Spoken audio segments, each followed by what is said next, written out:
तकरीर जिनकी गुफ्तगू के लिए पूरी दुनिया इस वक्त मुस्तरिब और बेचैन है, उस शख्सियत की गुफ्तगू आप सुनने जा रहे हैं।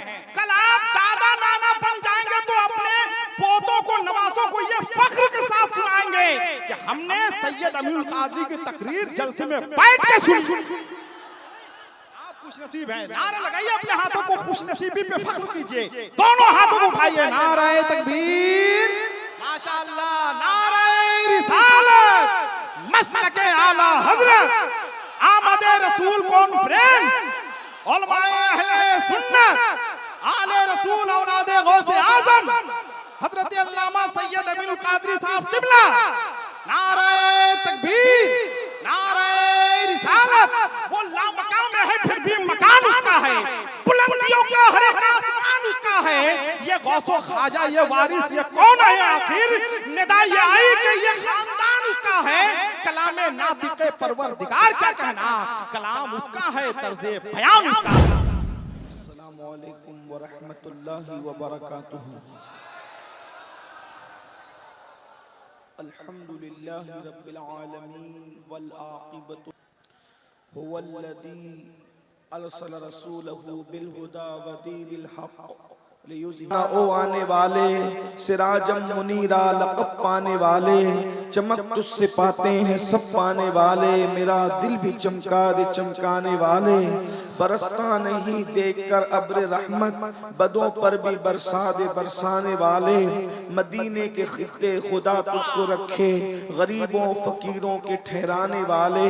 अब आई शफाअत की साथ अब आई, जरा चैन ले मेरे घबराने वाले। मैं मुजरिम हूँ आका मुझे साथ ले लो, कि रस्ते में है जा बजा थाने वाले। और रहेगा यूं ही उनका चर्चा रहेगा, रहेगा यूं ही उनका चर्चा रहेगा, रहेगा यूं ही उनका चर्चा रहेगा। पड़े खाक हो जाए जल जाने वाले, और रजा नफ्स दुश्मन है दम में ना आना, कहाँ तुमने देखे हैं चंद्राने वाले। आज की ये महफिल मिलादुन नबी सल्लल्लाहु अलैहि वसल्लम के हवाले से इनेकाद पजीर है। मुझसे पेशतर आपने हमारी जमात के बड़े बड़े उलमा, खुतबा, शुअरा, दानिश्वरों को समात कर लिया है, और मेरे बाद भी इंशाअल्लाह आलम शोहरत याफ्ता शुअरा खुतबा को आप समात करेंगे। मैं हर दो के दरमियान में बहुत मुख्तसर से वक्त के लिए हाजिर हूँ। थोड़ी देर मैं आपकी खिदमत के लिए हाजिर हूँ। अल्लाह पाक की बारगाह में दुआ करता हूँ कि रब तबारक व तआला जिस आया करीमा की तिलावत की गई है उसके मुतालिक मुझे हक कहने और आप सबको हक सुनकर उस पर अमल करने और उसे आम करने की तौफीक अता फरमाए। मुसलमानों का सबसे बड़ा त्यौहार, आशिकाने रसूल का सबसे बड़ा त्यौहार सिर्फ ईद नहीं बल्कि ईदों की ईद अभी हमारे दरमियान से गुजरी है। हम इसको ईदों की ईद इसलिए कहते हैं कि अगर ये ईद न होती तो ना ईद उल फित्र होती, ना ईद उल अदहा होती, ना ईद उल जुमा होती, ना ईद उल अरफा होती, कोई ईद न होती। बल्कि ईद तो अपनी जगह, न कोई दिन होता, न कोई रात होती, न कोई सुबह होती, न कोई शाम होती, न किसी से किसी की मुलाकात होती, यहाँ तक कि न जमीन होते, न जमीन होती, न आसमान होते, न सितारों की अंजुमन होती, न आसमान का साइबान होता, न जमीन का बिछौना होता, न शफक का जमाल होता, न उफक की सुर्खियां होती, न कुमरियों की आवाज होती, न भौरों की गुनगुनाहट होती, न फूलों की तबस्सुम होती, न कलियों की मुस्कुराहट होती, न बलखाती नदियां होती, न दरियाओं की रवानी होती, न समुंदरों की तुगयानी होती। जो सब कुछ है सिर्फ इसलिए है कि वो जो न थे तो कुछ न था, वो जो न हो तो कुछ न हो, वो जो न थे तो कुछ न था, वो जो न हो तो कुछ न हो। जान है वो जहान की, जान है तो जहान है। इस दिन हमारे आका तशरीफ लाए और ये ईदों की ईद है। आप अंदाजा फरमाएं, दुनिया के अंदर कोई दिन ऐसा नहीं है जो सबके लिए खुशियों का दिन हो। इसलिए कि अगर कोई दिन किसी के लिए खुशी का है तो वही दिन किसी के लिए गम का है। अल्लाह अकबर, जमाने में कोई भी दिन सबके लिए खुशी का दिन नहीं आता। अल्लाह अकबर, मिसाल के तौर पर अगर आप कहेंगे कि 15 अगस्त सबके लिए खुशी का दिन है तो मैं कहूंगा नहीं, ये हिंदुस्तानियों के लिए तो खुशी का दिन हो सकता है, कि हिंदुस्तानियों को आजादी मिली, तो अंग्रेजों के लिए इतने दुख का दिन है कि इतना बड़ा मुल्क उनके हाथ से चला गया। देखा, एक मुल्क के लोग खुशी मना रहे हैं तो दूसरे मुल्क के लोग बेचैन और बेकरार हो रहे हैं, वो गमगीन हो रहे हैं। एक मुल्क के लिए खुशी का, दूसरों के लिए गम का। इसी तरीके से अल्लाह अकबर, किसी का इंतकाल होता है, अगर वली भी दुनिया से जाता है, मुरीदीन रो रहे हैं और फरिश्ते खुशी मना रहे हैं। मुरीदीन इसलिए रो रहे हैं कि अल्लाह अकबर, फर्श से मातम उठे, वो तैयब व ताहिर गया और अर्श पर धूमे मचे, अर्श पर धूमे मचे, वो मोमिन साले मिला। फर्श से मातम उठे, वो तैयब व ताहिर गया। देख रहे हैं, फरिश्ते खुश हो रहे हैं और इंसान रो रहे हैं। अल्लाह अकबर। इसी तरीके से आप कयास कर सकते हैं, जो दिन मजदूरों के लिए खुशी का दिन होगा, वो दिन मालदारों के लिए गम का दिन होगा। अगर मजदूरों की बात मान करके तनख्वाह बढ़ा दी गई है तो बोलो सेठों का नुकसान होगा कि नहीं होगा? वो खुशी मना रहे हैं, हम कामयाब हो गए, ये गमगीन हो रहे हैं, हमारी जेब कट रही है। इसी तरीके से आप देखते चले जाएं, अल्लाह अकबर। लेकिन कायनात में एक दिन ऐसा भी आता है जो मालदारों के लिए भी खुशी का है और गरीबों के लिए भी खुशी का है। एक दिन ऐसा भी आता है जो जमीन वालों के लिए भी खुशी का है और आसमान वालों के लिए भी खुशी का है। एक दिन ऐसा आता है जो मुसलमानों के लिए भी खुशी का है और गैर मुस्लिमों के लिए भी खुशी का है। अल्लाह अकबर। एक दिन ऐसा आता है जो फर्शियों के लिए भी खुशी का है, अर्शियों के लिए भी खुशी का है। वो दिन कौन सा है? वो दिन सिर्फ और सिर्फ मिलादुन नबी का दिन है, मुस्तफा जाने रहमत की आमद का दिन है। आप कहेंगे वो क्यों? मैंने कहा मुसलमान इसलिए खुश हैं कि उनको ईमान मिला है, लेकिन गैर मुस्लिमों को जीने का सलीका तो मिला है, वरना जब तक के मेरे आका तशरीफ न लाए थे, अल्लाह अकबर, जो गैर मुस्लिम है उन्हें न खाने का शऊर था, न पहनने का शऊर था, न ओढ़ने का शऊर था। अल्लाह अकबर। मुझे यहाँ पर एक बात बतानी है आपको, आप उसको महसूस कीजिएगा। अल्लाह अकबर। मिलादुन नबी आए, मिलाद मुस्तफा आई, तो सबके लिए बरकत का दिन, सबके लिए रहमत का दिन। इस दिन मजदूरों को हक मिल रहा है। आका फरमाते हैं, मजदूर का पसीना सूखने से पहले उसको मजदूरी दे दी जाए, मजदूर का पसीना सूखने से पहले उसको मजदूरी दे दी जाए। ये तो जानवरों के लिए भी खुशी का दिन है। अल्लाह अकबर। पहले लोग जानवरों को खाने के लिए कभी पैर काट देते थे, कभी कुछ उज़्व काट देते थे, जिंदा जानवर के उज़्व काट काट के खाए जाते थे। रहमतुल्लिल आलमीन ने फरमाया, अगर हलाल जानवर खाना ही है तो इस तरह उसको अजियत देकर न खाओ, बल्कि पहले गले के पास से उसको ज़बह कर लो और जब उसका जिस्म ठंडा हो जाए फिर उससे जिल्द उतारो, उसके बाद उसे खाया जाए। अल्लाह अकबर। जिसने जानवरों के हुकूक बताए, जिसने इंसानों के हुकूक बताए, जिसने रास्ते के हुकूक बताए, जिसने दरख्तों के हुकूक बताए, जिसने पत्थरों के हुकूक बताए, अल्लाह अकबर। जिसने अल्लाह अकबर शौहर की चिता पर जलने वाली औरत के कदमों में जन्नत को समेट कर रख दिया और औरत का मकाम बताया, अल जन्नत तहता अक़दामिल उम्महातिकुम, जन्नत तुम्हारी माओं के कदमों के नीचे है। जब तक हुजूर तशरीफ न लाए थे, बेवाओं को चिता पर जलाया जाता था।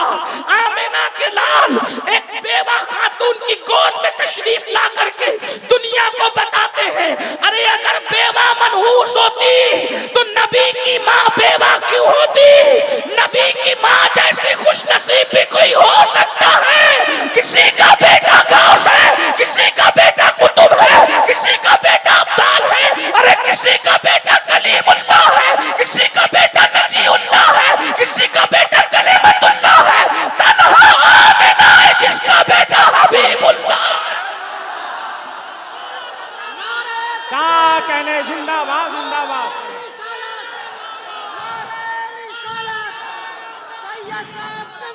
अरे जिस बेवा को सबने मनहूस जान करके जो है वो रुस्वा किया था, मेरे नबी ने उन्हीं बेवाओं की इज्जत बढ़ा दिया। बेवा माँ की गोद में तशरीफ ला के बताया, इतनी बरकत वाला रसूल जब बेवा माँ की गोद में आता है तो बेवा मनहूस नहीं हो सकती। उसका कसूर क्या है? इधर माँ को बेवा माँ की इज्जत बढ़ाई और उधर 2 मरतबा बेवा होने वाली खदीजतुल कुबरा को सुहागन बनाकर उम्मुल मोमिनीन बना दिया, तमाम मोमिनों की माँ बना दिया। देखो तो सही। और हुजूर के आने का सबसे पहले फायदा किसको मिला? औरत को मिला। और भी कौन सी औरत? आजाद औरत नहीं, आजाद औरत से भी ज्यादा गिरा हुआ दर्जा जो है वो कनीज औरत का था। लेकिन हुजूर जैसे दुनिया में तशरीफ लाए, कनीज दौड़ी दौड़ी गई और अबू लहब से कहा, अबू लहब मुबारक हो, तेरे घर भतीजा आया है, तेरे भाई अब्दुल्ला के यहाँ बेटा आया है। ऐसे ही अबू लहब ने उंगली का इशारा करके कहा, जा मैंने भतीजे की खुशी में तुझे आजाद कर दिया। गोया के नबी आके बता रहे हैं, अब मैं आ गया हूँ, औरतों को आजाद कराने के लिए आया हूँ, औरतों को आजादी देने के लिए। आका की आमद का सबसे पहला फायदा औरतों को मिला। आज लोग औरतों के हुकूक की बड़ी बात करते। मुझे यहाँ पर हुजूर की मिलाद की बात करनी, जश्न मिलाद। हुजूर आए, इनकलाब आया। पहले मैं आपके सामने कुछ बातें पढ़ना चाहता हूँ। आयत मुबारका जो पढ़ी है उस पर गुफ्तगू करने से पहले तमहीद के तौर पे अगर थोड़ी देर, मुझे आने वाले शोरा और खुतबा का ख्याल है, वो मेरे बाद मेरी ही तरह वो मेहमान है, लेकिन चूंकि मैं पहले इसलिए बोल लेता हूँ कि मेरी गुफ्तगू जो है चूंकि बड़ी खुश्क होती है और रात जब ढल जाती है तो मेरी गुफ्तगू आपके कोई फायदे की नहीं रह जाती। इसलिए मैं चाहता हूं कि मैं अपने वक्त पे गुफ्तगू कर लूं। वैसे इंशाअल्लाह ताला अल्लाह जब तक तौफीक देगा गुफ्तगू के बाद में मैं बैठा रहूंगा, मैं जाऊंगा नहीं इंशाअल्लाह, अल्लाह की तौफीक के मुताबिक बैठा रहूं। लेकिन आपकी तवज्जो चाहता हूं, अब थोड़ी देर बहुत गौर से मिलाद का फलसफा, जो लोग कहते हैं ना कि मिलाद से क्या हुआ, मैं आपके सामने रखना चाहता हूं कि मिलाद सिर्फ सुन्नियों का त्यौहार नहीं है, ये आलमी त्यौहार है, आफाकी त्यौहार है और पूरी कायनात का त्यौहार है। वो कैसे? एक बात देखो, हुजूर जब तशरीफ नहीं लाए थे, लोग नंगे होके काबे का तवाफ करते थे। दुनिया इतनी बिगड़ी हुई थी, अल्लाह के घर का तवाफ नंगे होके करते थे। अल्लाह के घर पर, काबतुल्लाह पर 360 बुत रखे हुए थे और जिना करने के लिए जब कोई औरत न मिले तो वो बकरियों से और जानवरों से तक जिना करते थे। अखलाकी गिरावट कितनी थी। और सबसे बड़ी बात ये, आज जो दहशतगर्द लोग हैं उनकी तो हम लोग मुखालफत करते ही है दहशतगर्दों की, लेकिन आपकी खास नौजवानों की खास तवज्जो, आज के दहशतगर्दों की अहले सुन्नत ने हमेशा मुखालफत की है, क्योंकि हम सूफिया के मानने वाले लोग हैं। हमारे यहाँ किसी के हाथ की माला तोड़ना भी जायज नहीं है। तो जब हाथ की माला तोड़ना भी जायज नहीं है, अरे माला टूटती है तो मोती बिखरते हैं। आपकी अगर तवज्जो मेरी तरफ है तो इधर सुने भैया, बात नहीं करें तो जो इस तरह हुजूर का जिक्र हो रहा है, कोई किसी का जिक्र ना करे, बस अब यार का जिक्र होगा बस, और किसी का जिक्र नहीं।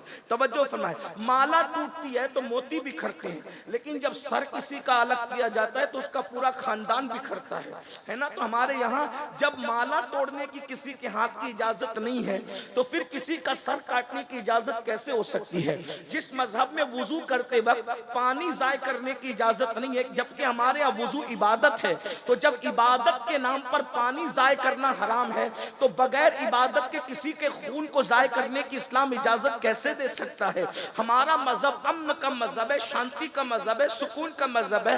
दहशत गर्दी की हमारे यहाँ इजाजत नहीं। हमारे यहाँ तो अल्लाह अकबर, इतना भी एहतियात है, अगर कोई सो रहा हो तो इतनी जोर से सलाम मत करो कि उसकी नींद में खलल आए। हमारे यहाँ सोने वाले को उसकी नींद का ख्याल है, नींद का ख्याल। तो जब लोगों की नींद का ख्याल है तो लोगों की जिंदगी का कितना ख्याल होगा, लोगों के खानदान का कितना ख्याल होगा, लोगों की खुशियों का कितना ख्याल होगा, लोगों के अरमानों का कितना ख्याल होगा। लेकिन लोगों ने दीन समझा नहीं, इस्लाम समझा नहीं, इस्लाम के खिलाफ बकवास करते रहते हैं। लेकिन हमारी जिम्मेदारी है कि हम अपनी जिम्मेदारी पूरी करें। तो हम सूफिया के मानने वाले दहशतगर्दी की और दहशतगर्दों की मुखालफत हमने हमेशा की है।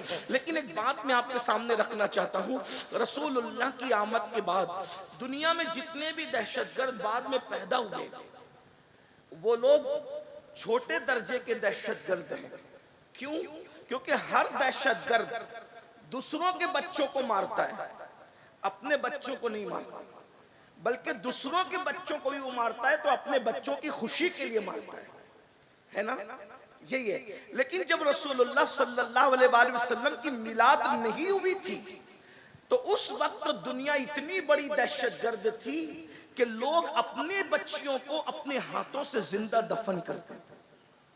आज कितना भी बड़ा दहशतगर्द हो अपना बच्चा नहीं मारेगा, मगर हुजूर की आमद से पहले लोग अपने बच्चों को दफन करते थे, बेटियों को जिंदा दफन किया, और कमजोर बच्चे बेटे भी अगर कमजोर पैदा होते तो उस जमाने का दस्तूर था कि कमजोर बेटों को भी पहाड़ पे मां लेकर के जाती और उसको फेंक देती और ये कहती कि जमीन पर कमजोरों को जीने का हक नहीं है। मैं एक रिवायत बयान करता हूं जिससे आपको मिलाद की अहमियत पता चलेगी। बहुत तवज्जो के साथ मेरे अल्फाज के जामे में एक रिवायत सुने, फिर मिलाद की अहमियत आपको पता चलेगी कि मिलादुल नबी है क्या, आमद रसूल है क्या, मिलाद मुस्तफ़ा सल्लल्लाहु अलैहि वसल्लम है क्या, और मिलाद से किस किस को फायदा पहुंचा, किस तरह पहुंचा। आज लोग कहते हैं, पूरी दुनिया में कह रहे हैं, बेटी बचाओ, बेटी पढ़ाओ, बेटी की इज्जत करो। ये बात अगर आज लोगों को 1450 साल के बाद समझ में आई है तो ये सिर्फ मिलाद मुस्तफ़ा का सदका है, आमद रसूल का सदका है।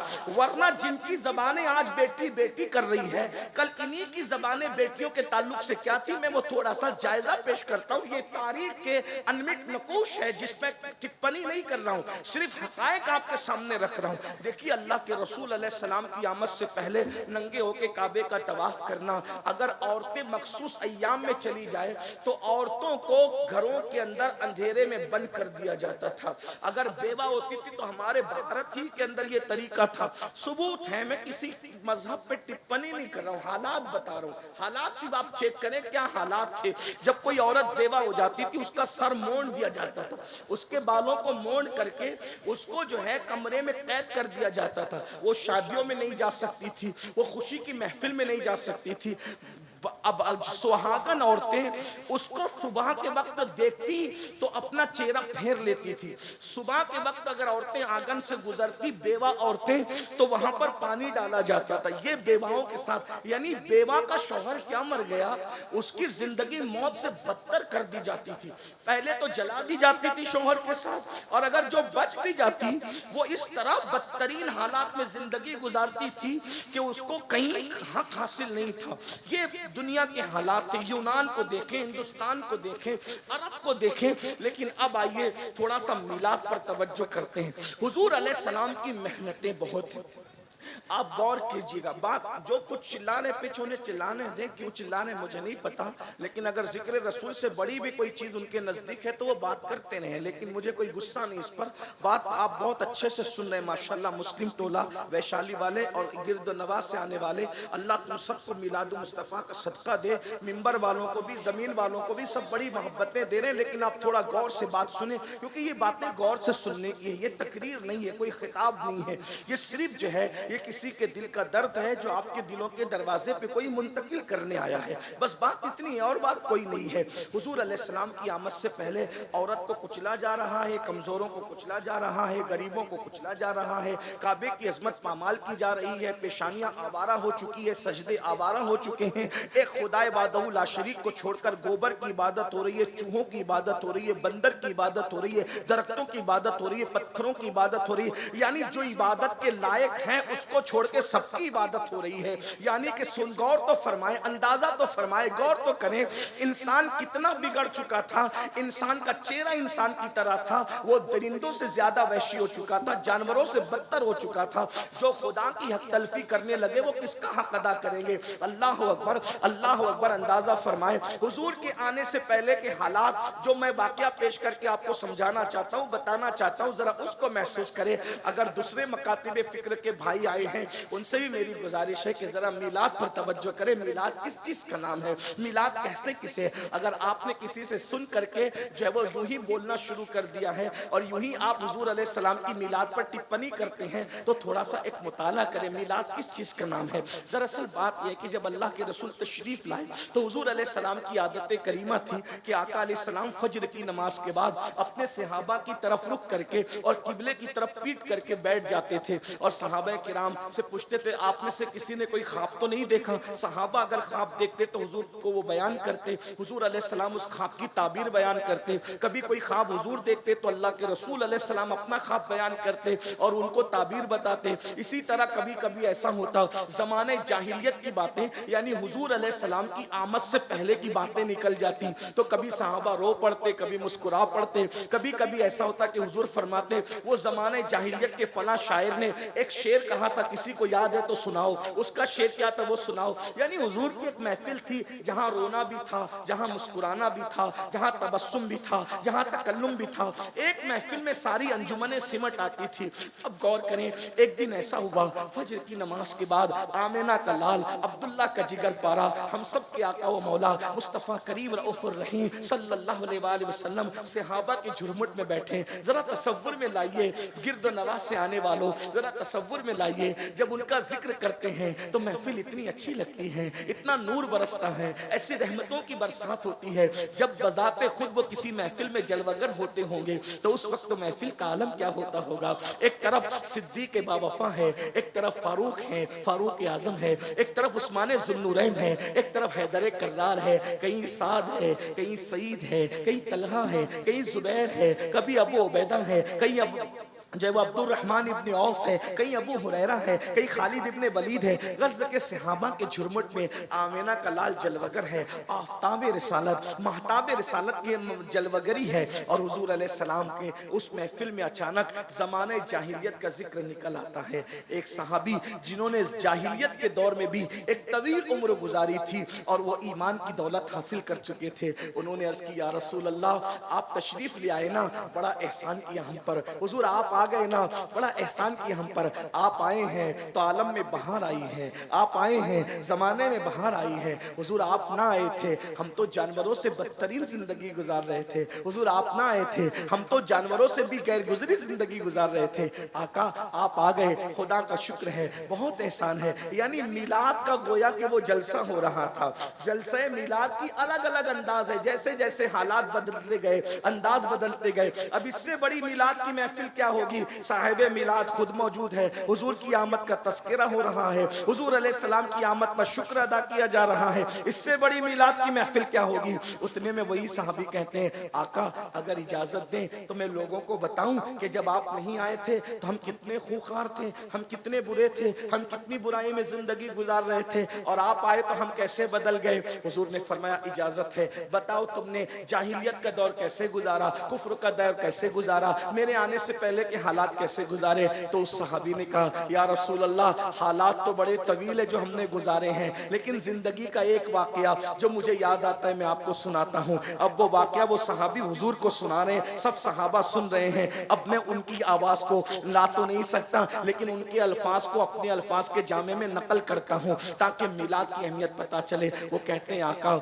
मैं वो जालिम बाप हूँ, वो उनकी अपनी बात है। हम सहाबी को ईमान लाने के बाद कभी बुरे अल्फाज से याद करना तो दूर की बात, कभी उसका तसव्वुर नहीं कर सकते, लेकिन सिर्फ बैकग्राउंड समझ में आ जाए, सहाबी के जज्बात समझ में आए। आदमी अपने बारे में जो चाहे कहे, हम नहीं कह सकते। हर सहाबी तो हमारा आका है, हमारा मौला है। हजारों गौसो कुतुब और अब्दाल किसी सहाबी के कदमों के मर्तबे को नहीं पहुंच सकते। बस यही बात है, इसलिए हम हर सहाबी का एहतराम करते हैं। उनके बारे में हल्की बात सोचना, हल्की बात करना हमारा मसलक ही नहीं है। जैसे हम हर नबी की ताजीम करते हैं, हर सहाबी की ताजीम करते हैं, हर अहले बैत की ताजीम करते हैं, हर वली की ताजीम करते हैं। भाई जो हमारा मसलक ही मुकम्मल अदब है, अहले सुन्नत का है बेड़ा पार, अस्हाबे हुजूर नज्म है और नाव है, इतरत रसूलुल्लाह की। हमारा तो हाल ये है कि खुदा ने दो हाथ हमें इसलिए अता फरमाए हैं, एक हाथ में सहाबा का दामन है और एक हाथ में अहलुल बैत का दामन है। लेकिन सिर्फ वो हालात समझ में आ जाए, वो अपने बारे में जो कह रहे हैं अपने अल्फाज के जामे में, वो कहते हैं आका हम इतना जुल्म करते थे या रसूल अल्लाह। मैं वो बाप हूँ कि जिसने अपने हाथों से अपनी 4-4 बेटियों को, एक रिवायत के मुताबिक 5 बेटियों को, एक रिवायत के मुताबिक 7 बेटियों को, बहरहाल जो भी है, लेकिन मैं यहाँ 4 का तस्करा कर दूं या रसूल अल्लाह, मैंने अपने हाथों से अपनी 4 बेटियों को जिंदा दफन किया है। तुम भी बेटियों के बाप हो। अल्हम्दुलिल्लाह मेरे घर में भी सैयदा की 2 कनीज़ें मौजूद हैं। अल्लाह अल्लाह, अंदाजा करें बेटों से ज्यादा आज मुसलमानों को बेटियों से प्यार है। आइए मैं आपको बताऊं उसकी वजह क्या है। उसकी वजह सिर्फ मिलादुन नबी है। अगर माएँ और बहनें मेरी गुफ्तगू सुन रही हैं तो वो भी बड़ी तवज्जो से सुने। अरे ये टीवी चैनलों पे बैठकर इस्लाम के खिलाफ बकवास करने वालों के बहकावे में में आने की जरूरत नहीं है। दुनिया ने तो तुम्हें क्या सुलूक किया था, जरा तवज्जो से सुनो मेरी बहनों। वो सिर्फ आमिना का लाल है जिसने औरतों की इज्जत को बहाल किया है। वो सहाबी कहते हैं आका मैंने अपने हाथों से अपनी 4 बेटियों को जिंदा दफन किया है, लेकिन चौथी बेटी की दफन की दास्तानी कुछ और है। अल्लाह अकबर। अब मेरे अल्फाज के जामे में थोड़ी देर के लिए अल्लामा अरशदुल कादरी की तहरीरों का सहारा लेकर के थोड़ी देर सुन ले। वो कहते हैं आका 3 मरतबा बेटी के बाद बेटी, बेटी के बाद बेटी पैदा हुई, चौथी मरतबा मेरी बीवी मुराद से थी। मुझे बड़ी उम्मीद थी कि अब की मरतबा चौथी मरतबा बेटा ही पैदा होगा। अब की मरतबा उम्मीद उम्मीद होती है, मोमिन हो या काफिर, अनपढ़ हो या जाहिल, इल्म वाला हो या बगैर इल्म वाला, उम्मीद तो उम्मीद होती है। अब की मरतबा बड़ी तमन्ना थी, आसार नजर आते हैं, अल्लाह ने खुशी दिखाई है, अब की बार बेटा होगा। मैं बहुत उम्मीद में था, ऐसे में मुझे इंतजार था कि मेरी उम्मीदें यकीन में तब्दील होगी, मेरे घर के आंगन में फूल खुशियों के फूल मुस्कुराएंगे। मैं इसी इंतजार में था।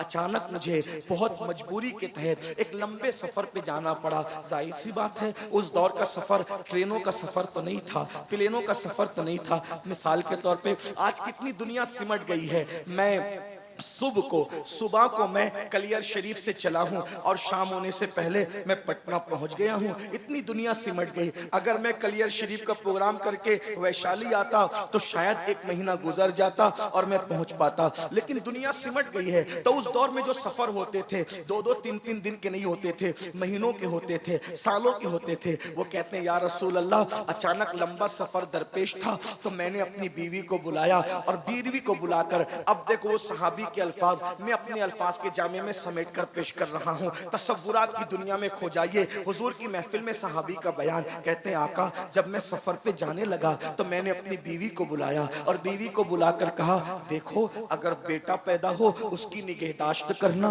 उसका ख्याल करना, उसकी परवरिश करना, लेकिन हाँ अगर पहले की तरह बेटी पैदा हो तो फिर तुम उसको जिंदा मत रखना, बल्कि जैसे मैंने कब्र खोद करके उसको दफन कर दिया था 3 बेटियों को, वैसे चौथी को भी तुम दफन कर देना। गोया के एक बाप अपनी बीवी को अपनी बेटी के हवाले से ये वसीयत कर रहा था सफर पर जाने से पहले पहले कि जब तेरे यहाँ बेटी पैदा हो तो तू ममता का इजहार न करना, ममता का इजहार न करना, बल्कि नागिन बन करके उसको डस लेना। अल्लाह अकबर। अंदाजा फरमाए बेटी का ये हाल था, बेटी के बारे में तसव्वुरात थे। और उसके बाद फिर मैं सफर पे चला गया और जब बहुत तवील अरसे के बाद मैं सफर से वापस आया तो मैंने अपनी बीवी से सबसे पहला सवाल ये किया बताओ जो अमानत मैं तुम्हारे पेट में छोड़ करके गया था उस अमानत के बारे में तुम क्या कहती हो। मेरी बीवी ने मुझसे झूठ बोला और उसने कहा मेरे सरताज मुर्दा बच्ची पैदा हुई थी, मैंने फेंक दिया, बात आई गई हो गई, अब मैं अपनी नॉर्मल जिंदगी गुजारने लगा। एक दिन ऐसा हुआ या रसूल अल्लाह जो घर आने का मेरा टाइम था उसके अलावा यानी उस टाइम के अलावा जल्दी से मैं घर आया तो मैंने क्या देखा कि मेरे घर के आंगन में मेरी बीवी एक नन्ही सी 4 साल की बच्ची के साथ खेल रही है। वो बच्ची की शक्ल हूबहू मेरी तरह थी, वो मेरी हमशक्ल थी और मेरी बीवी को वो माँ कह कह के पुकारती थी। मैंने पहली मर्तबा अपने घर के आंगन में कोई बेटी देखी थी, इसलिए कि हमारे यहाँ बेटी का क्या तस्वुर था, बेटी का मतलब शैतानत, बेटी का मतलब बेबरकती, बेटी का मतलब नहूसत, बेटी का मतलब तबाही, बेटी का मतलब बर्बादी। हम बेटी को ये सब कुछ समझते थे, शैतान का दूसरा रूप हम बेटी को समझते थे, बेबरकती का सबब हम बेटी को समझते थे, नहूसत का सबब हम बेटी को समझते थे। मैंने 4 साल की अपनी हमशबी बेटी को अपने आंगन में देख करके गरजदार आवाज में पूछा कौन है ये बच्ची। तो मेरी बीवी मेरे कदमों में गिर गई और कदम पकड़कर कहने लगी मेरे सरताज आप पूछते हैं बच्ची कौन है, दरअसल मैंने आपसे झूठ बोला था। बात यह है ये मेरी और तुम्हारी मोहब्बतों की निशानी है, ये मेरी और तुम्हारे प्यार की निशानी है। 4 बेटियां हो गई है, 3 को तो दफन कर दिया, अब 5वीं मर्तबा पता नहीं मैं माँ बन सकूंगी कि नहीं बन सकूंगी, इसलिए चौथी बच्ची को ममता की वजह से बचा लिया है। तो अब इसको दफन मत कीजिएगा, इसको मारिएगा मत, इसको जो है वो इसकी जिंदगी मत खत्म कीजिएगा। मेरी बीवी ने मुझे इतनी मिन्नत और समाजत की कि फिर मैंने फैसला कर लिया अब मैं ये बेटी को पालूंगा, दफन नहीं करूंगा।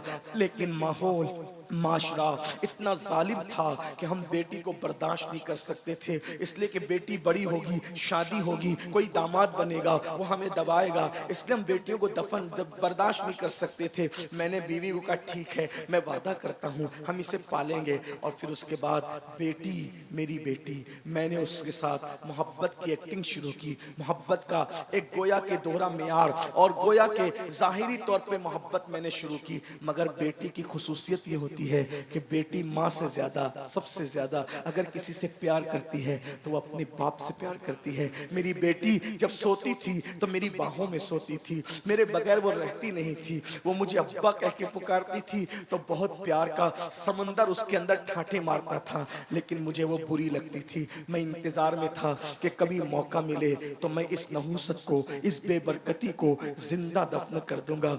एक दिन मैंने मेरी बाहों में सोने वाली बेटी को अपने बाहों में लिटाया और मैं इंतजार करने लगा जब रात गहरी हो जाए, रात तारीक हो जाए, मैं इस नहूसत व शैतानत को दफन कर दूं। बस ऐसे ही हुआ, रात तारीक गुजर गई, रात की सियाह जुल्फें, अल्लाह अकबर, जब उसके घुटनों से नीचे ढलकने लगी, रात की सियाह जुल्फें, अल्लाह अकबर, जब चादर बनकर उफ़क़े मक्का पर गहराई के साथ छा गई। सोने वाले सो रहे थे, नशे में धुत होने वाले हो रहे थे, पाप करने वाले पाप कर रहे थे। अल्लाह अकबर, उस बुतों की गंदगी और नहूसत से काबतुल्लाह शरीफ की अज़मत को तार तार करने की कोशिश की गई थी, लेकिन कुदसियाने फलक रात के आखिरी हिस्से में काबतुल्लाह के तवाफ के लिए नाजिल हो रहे थे। सारे मक्के के दरवाजे बंद थे। अचानक एक दरवाजा उस रात की गहराई में खुलता है और एक बाप सोने वाली बेटी को अपने हाथ में लेकर के खामोशी के साथ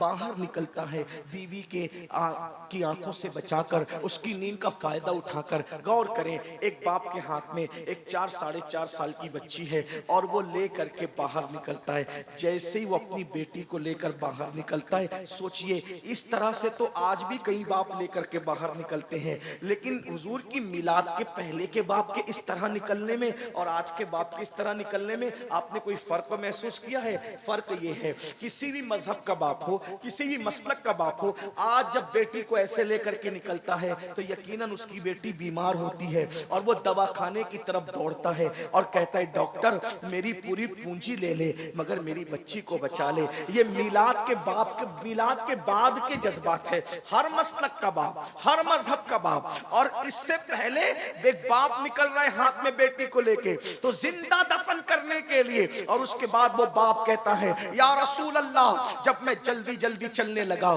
तो मेरा पैर एक पत्थर से टकराया, मैं जमीन पे गिर गया। जब जमीन पे गिरा हूं तो मेरी बच्ची दूर गिरी है, मैं गिरा हूं, लेकिन मैं इस बच्ची की नींद उस ठोकर की वजह से जमीन पे गिरने से खुल गई। मैं उठा, जल्दी से मैंने उठा, संभला, और इससे पहले कि मेरी बीवी को खबर हो और वो दौड़ती हुई आए इस बच्ची को बचा ले, मैंने बच्ची को उठाया तो बच्ची जाग चुकी थी। वो रोकर कहती थी बाबा तुम्हें कहीं चोट तो नहीं आई? बाबा तुम्हें कहीं, बेटी तो बेटी थी ना, बाबा तुम्हें कहीं चोट तो नहीं आई? अल्लाह अकबर, आका उसके इस मासूमाना जुमले पर भी मेरा दिल नहीं पिघला। मैंने कहा चलो। उस बच्ची ने कहा आप मुझे अंधेरे में कहां ले जा रहे हैं? मैंने कहा चलो। जब वो चलने के लिए तैयार ना हुई और उसने अपनी माँ को पुकारा तो या रसूल अल्लाह, मैंने उसको घसीटना शुरू किया। पहले हाथ पकड़ के घसीटा, जब उसने कहा मैं नहीं आऊंगी, अम्मी कहाँ है, अंधेरे में मुझे डर लगता है, बाबा आप मुझे कहाँ ले जा रहे हैं? या रसूल अल्लाह, शैतान मुझ पर इतना गालिब था कि जब हाथ पकड़कर मेरी बेटी मेरे साथ चलने के लिए तैयार ना हुई तो उस वक्त मैंने उसके बालों को पकड़ा और बालों के जरिए से घसीट करके मैं उसको वहां ले जाने लगा। मक्के के लोग जहां अपनी बच्चियों को जिंदा दफन करते थे, या रसूल अल्लाह, वो मुझसे बार बार कहती थी बाबा मुझसे कसूर क्या हुआ है, मुझसे गलती क्या हुई है, आखिर मोहब्बतें नफरतों में क्यों बदल गई है? वो बाहों में सुनाने वाला बाप आखिर मुझे लेकर कहां जा रहा है? या रसूल अल्लाह, मैंने कहा जालिम, तेरा बाप तुझसे कभी प्यार नहीं करता था, तूने मुझे बाप माना था लेकिन मैंने तुझे कभी बेटी नहीं माना था। बिलाखिर या रसूल अल्लाह, अल मुख्तसर घसीटते हुए मैं वहां ले गया जहां काबतुल्लाह के सामने आज भी एक कब्रिस्तान है। हज को जाओ, उम्रा को जाओ तो जाओ और जा करके नन्ही नन्ही कब्रों को देखकर अंदाजा करो कि मीलाद के पहले के हालात क्या थे, मीलाद को समझते क्या हो जालिमो। अल्लाह अकबर, अल्लाह अकबर। मैं वहां लेकर के पहुंचा और जल्दी जल्दी से मैं गड़ा खोदने लगा ताकि शैतानत को, नहूसत को, बेबरकती को, बेटी को दफन कर दूं। जैसे मैं कवर खोद रहा था और मेरे कपड़ों पे मिट्टी लग रही थी, मेरी बच्ची रोती जाती थी और कहती थी बाबा आपके कपड़े गंदे हो रहे हैं, और अपने हाथों से मेरे बदन पे लगने वाली मिट्टी को साफ कर रही थी। या रसूल अल्लाह, वो मेरे कपड़ों पर मिट्टी का दाग देखना नहीं चाहती थी, लेकिन मैं उसके खून से हमेशा के लिए अपनी रूह को उसके खून के धब्बों से रंगीन करने जा रहा था। बिल आखिर मैंने कब्र खोदी और कब्र खोद करके उस बच्ची ने कहा बाबा आप क्या करेंगे। मैंने उसको उठाया और उस गड्ढे के अंदर फेंक दिया। फेंकने के बाद मैंने चाहा जल्दी जल्दी से जिंदा दफन कर दूं। अल्लाह अकबर। मैं इधर से मिट्टी डालता, वो कहती मुझसे कोई गलती हो तो माफ कर दे बाबा, और गलती बता दे, मैं आज के बाद कोई गलती नहीं करूंगी, लेकिन आप मुझे दफन न करें या रसूल अल्लाह। चूंकि वो बड़ी हो चुकी थी, बच्चियों को जिंदा दफन करना तो आसान था, जो चंद दिन की थी, चंद लम्हे की थी, ये 4 साल के ऊपर की हो चुकी थी, कभी इधर होती कभी उधर होती। मैंने सोचा ये शैतानत को अगर मैं दफन न कर सका तो फिर बहुत मसाइल दरपेश होंगे। तो मैंने सोचा पहले इसको मार डालूं और मार डालने के बाद फिर दफन करूं। आका करीब में एक बड़ा सा पत्थर पड़ा था, मैंने उठाया और उठाने के बाद जोर से उसके सर पे दे मारा। एक चीख निकली और वो चीख हमेशा के लिए उस जंगल के अंदर खामोश हो गई। और ममता का गला इस तरह एक बाप ने अपने हाथों से घोट दिया। या रसूल अल्लाह, फिर जल्दी जल्दी मैंने उसको दफन किया, और जब दफन करके मैं लौट रहा था तो मैं बहुत खुश था, सीना तान के लौट रहा था। शैतानत दफन कर दी, नहूसत दफन कर दी, बेबरकती दफन कर दी। मगर या रसूल अल्लाह, जब मैं लौट रहा था खुशी खुशी, तो मेरे ज़मीर पे एक बोझ था। यूं लगता था जैसे सदाए बाज गश्त के तौर पे अब भी वो जुमले मेरे कानों से टकरा रहे हैं, बाबा मुझसे गलती क्या हो गई, मेरा कसूर तो बताए ना बाबा, मैंने गलती क्या की है। ये मंजर सुन करके हुजूर इतना रोए कि दाढ़ी आंसुओं से तर हो गई। पूरी महफिल में हिचकियों की आवाज आ गई और वो सहाबी भी रोते रोते हिचकियां लेने लगे। जब उन्होंने अपनी दास्तान अलम को खत्म किया, हुजूर अलैहिस्सलाम सर नीचा करके रो रहे थे।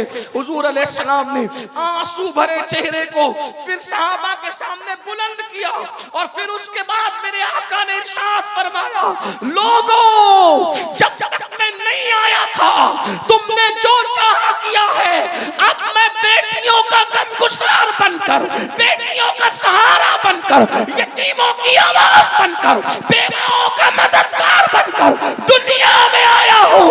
अब बेटियां दफन नहीं की जाएगी, बेटियों का बाप और मैं मोहम्मद जन्नत में इतने करीब रहेंगे जैसे ये 2 उंगलियां करीब। नारे तकबीर, नारे रिसालत, आमदे रसूल कॉन्फ्रेंस। बेटियों का बाप और मैं मोहम्मद, बेटियों का बाप और मैं मोहम्मद जन्नत में इतने करीब रहेंगे, इतने करीब रहेंगे जैसे ये 2 उंगलियां करीब है। अल्लाह के रसूल अलैहिस्सलाम फरमाते हैं उस पर जन्नत वाजिब हो गई जो बेटी की पैदाइश पर खुशी करता है, अच्छा नाम रखता है, अच्छी तरबियत करता है और अच्छे घराने में उसकी शादी कर देता है। अल्लाह अकबर। फरमाया मैं मोहम्मद बेटियों का बाप बन करके आया हूँ। यहाँ तक कहा गया, अल्लाह अकबर, जब किसी के घर में बेटी पैदा होती है तो फरिश्ते उसके घर में नाजिल होते, फरिश्ते नाजिल होते हैं और चारों तरफ से उसको घेर के कहते हैं, ऐ नन्ही जान से पैदा होने वाली नन्ही जान, जब तक तू इस घर के अंदर मौजूद रहेगी हम भी तेरे साथ साथ इस घर में मौजूद रहेंगे। यानी कि बेटों के बाप को तवज्जो करना, बेटों का बाप होना ऐब की बात नहीं, अल्लाह बेटों का बाप भी सबको बना, उससे नस्ल चलती है, लेकिन बेटों के बाप को बरकत के तावीज की जरूरत पड़ सकती है। बेटी होना वो फजीलत है कि जब तक बेटी घर में है तब तक रहमत के फरिश्ते घर में रहते हैं। ये बेटी है। अल्लाह अकबर। अंदाजा फरमाए। अब आपसे पूछता हूं, वो मसलक के लोग जो मीलाद के मुनकिर हैं, मैं कोई गाली नहीं दे रहा हूं, लेकिन जरा गौर करो मौलवी साहब, आप मिलाद के मुनकिर हो। अगर आप बेटी को सीने से लगा के माथा चूम रहे हो तो ये आपके दारुल की मेहनत है या मिलादुन नबी का इनकलाब है? क्या है? अगर दूसरे किसी मजहब का इंसान, अगर किसी दूसरे मजहब का इंसान अपनी बेटी को अपने सीने से लगा करके, लोग कहते हैं कि हम मर्द के लिए क्या कहते हैं? ही कहते हैं, और औरत के लिए क्या कहते हैं? शी कहते हैं। इसका मतलब स्पेलिंग बढ़ गई ना, तो मतलब हम औरतों को बड़ा हुआ मानते। मैंने कहा हाँ, आपने तो जिंदा दफन किया था। ये ही और शी में अगर आप एक लफ्ज बढ़ाकर औरत की इज्जत का इजहार करते हैं तो ये सिर्फ आमिना के लाल की आमद का सदका है, मिलादुन नबी का सदका है। आज जो बेटियां पूरी दुनिया में जाकर तहकीक कर लो, मशरिक से लेकर मगरिब तक, अगर आज बेटी जल नहीं रही है, अगर आज बेटी दफन नहीं हो रही है, अगर आज बेटी की जिल्लत नहीं है, अगर आज बेटियां इज्जत पा रही है, उसका एक ही सबब है, मिलाद मुस्तफ़ा सल्लल्लाहु अलैहि वसल्लम। मिलाद मुस्तफ़ा सल्लल्लाहु, ये मिलाद की महफिल है, ये मिलाद की बरकत है। बेटियों को इज्जत मिली, मिलाद की बरकत है। बेवाओं को इज्जत मिली, मिलाद की बरकत है। यतीमों को इज्जत मिली। मेरे आका अलैहिस्सलाम के प्यारे दीवानों, हुजूर क्यों तशरीफ लाए? हुजूर के आने से पहले हालात ये थे, हुजूर पैगंबर इनकलाब बनकर आए। हमारे नबी पैगंबर इनकलाब, बात खत्म कर रहा हूं समेटते, पैगंबर इनकलाब है हमारे आका। वो कैसे? हुजूर के आने से पहले बेटियां दफन होती, तवज्जो करना, मैं अब समेटने लगा हूं। बेटी, हुजूर के आने से पहले बेटियां दफन होती थी, हुजूर के आने के बाद बेटियों से प्यार हो रहा है, ये इनकलाब। अब कितनी मुद्दत में? सिर्फ 23 साल की मुद्दत, सिर्फ 23 साल की मुद्दत। हुजूर के आने से पहले बेटियां दफन हो रही है। 23 साल की कलील मुद्दत में हुजूर ने इतनी मेहनत की लोगों पर कि वो लोग जो अपने हाथों से अपनी बेटी को दफन करते थे, जब एक जंग के मौके पर यतीम बच्चियां मस्जिद नबवी में लाई गई कि ये यतीम बच्चियां हैं, तो उस वक्त सहाबा ये कहते थे मुझे 4 चाहिए, मुझे 5 चाहिए, मुझे 6 चाहिए। ये मंजर देख करके लोग रो रहे थे। कहां अपने हाथों से बेटियां दफन करते थे और हुजूर की सोहबत का असर क्या है? अब दूसरों की यतीम बच्चियों को परवरिश करने के लिए, एक दूसरे से झगड़ा करने के लिए तैयार है। और आका ने बेटी और यतीम की शान क्या बयान की पता है?